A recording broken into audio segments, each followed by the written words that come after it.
नहीं तो सारे प्राइवेट स्कूल के लाइसेंस को निरस्त कर देना चाहिए। सारे सरकारी स्कूल को पुनः चालू करना है। आज जितने भी IAS IPS में सब प्राथमिक विद्यालय में कि सरकारी स्कूल में पढ़ के हुए, प्राइवेट स्कूल में पढ़ के कितने सरकारी कर्मचारी हैं, आप बताइए।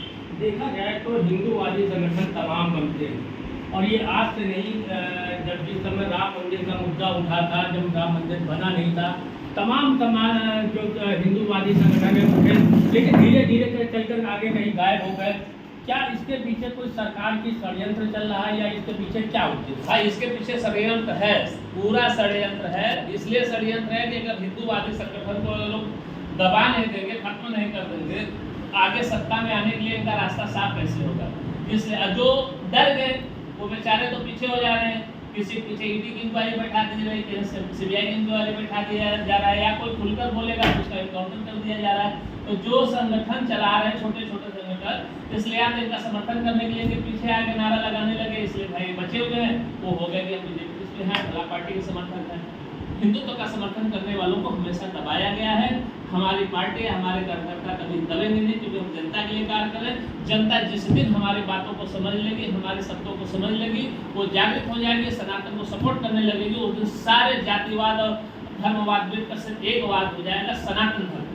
तो अभी इसको लेकर के आप कितने प्रदेशों में दौरा कर रहे हैं, कितने जिलों में आप जा रहे हैं और कहाँ कहाँ विस्तार करने, क्योंकि 2027 चुनाव आ रहा है। ऐसे में आपकी पार्टी से कितने लोग कहाँ से प्रत्याशी आप खड़े करेंगे और कैसे सनातन प्रजातंत्र दल को आगे बढ़ाने का कार्य करेंगे?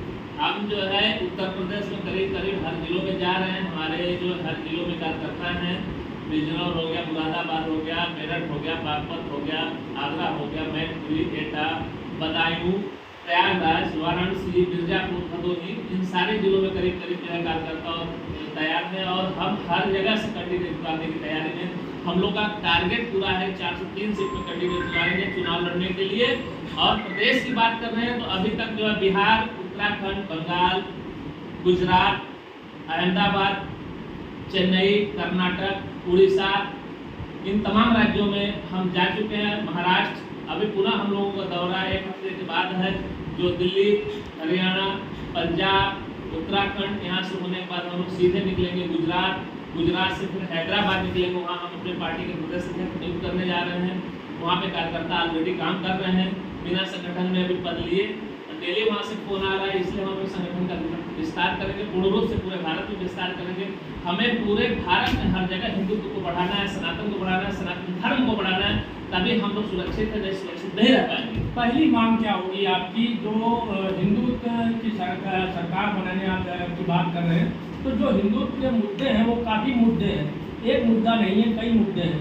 लेकिन पहला आपका प्रथम किस पर आप फोकस करके कार्य करेंगे? पहला हमारा सबसे बड़ा मुद्दा यह होगा कि जो इस समय जहाँ हमारे धार्मिक स्थलों, जो पुराने स्थल हैं, जैसे श्री रामकृष्ण जन्मभूमि है, बनारस में काशी विश्वनाथ मंदिर है, इन सारे मंदिरों पे जो अवैध तरीके से मस्जिद बनाई गए हैं, उस पर जो है अग्रिम कार्रवाई करते हुए पुनः मंदिर का निर्माण कराना और हिंदुत्व की स्थापना करना।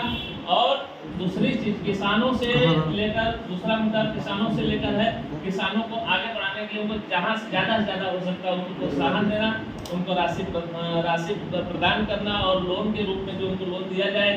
देखिए हमारी सरकार अगर आप कभी आते हैं तो 5 लाख तक का लोन उनको दिया जाता है। अगर किसी वजह से उनकी फसल नष्ट हो जाती है तो पूरा लोन उनका माफ भी कर दिया जाएगा, 1 रुपया उनसे लोन नहीं लिया जाएगा। अभी सबसे बड़ा मुद्दा चल रहा है कि क्योंकि किसानों को देखा गया कि हम लोग जब जगह पर गए तो खाद और बीज को लेकर के सरकार तो बराबर लगातार पीठ थपथपा रही है, लगातार कह रही है कि खाद और बीज उपलब्ध है, जबकि जब मौके पर गांव के अंदर जाने पर किसानों से बातचीत की तो किसान लगातार कह रहा है कि हमको लंबी लाइनें लगाना पड़ता है, यहाँ तक कि प्राइवेट तौर पर पैसा देके हमको खरीदना पड़ रहा है, जो कि काफ़ी महंगा होता है। और अब धान की बुआई होने वाली है, उसको लेकर एक बड़ी समस्या बनी गई है। उस पर आपके संगठन के द्वारा क्या मैं हमारे संगठन के द्वारा यही कहना है कि जो खाद्य से संबंधित किसानों की समस्या है, इसमें जो भी सरकार जहाँ सरकार है, सरकार कहीं ना कहीं रणनीति बड़े व्यापारियों को टेंडर और ठेका दे रही है, जिसकी वजह से किसानों को डायरेक्टली जो है खाद नहीं मिल पा रहे हैं। अनाज से महंगा खाद खरीद के किसान जो है अपना अनाज पैदा करने के लिए खाद खरीद का प्रकाश खरीद रहा है, बीज खरीद रहा है, और वहीं अनाज अगर गेहूँ बेचने जाए तो 23 रुपये, खाद लेने जाए तो 27-28 रुपये में दे रहे हैं। तो कहीं न कहीं इसमें प्रशासन लिप्त है। तो ये हमारे साथ थे अजय शुक्ला जी, जो राष्ट्रीय अध्यक्ष हैं सनातन प्रजातंत्र दल के, और लगातार प्रभाव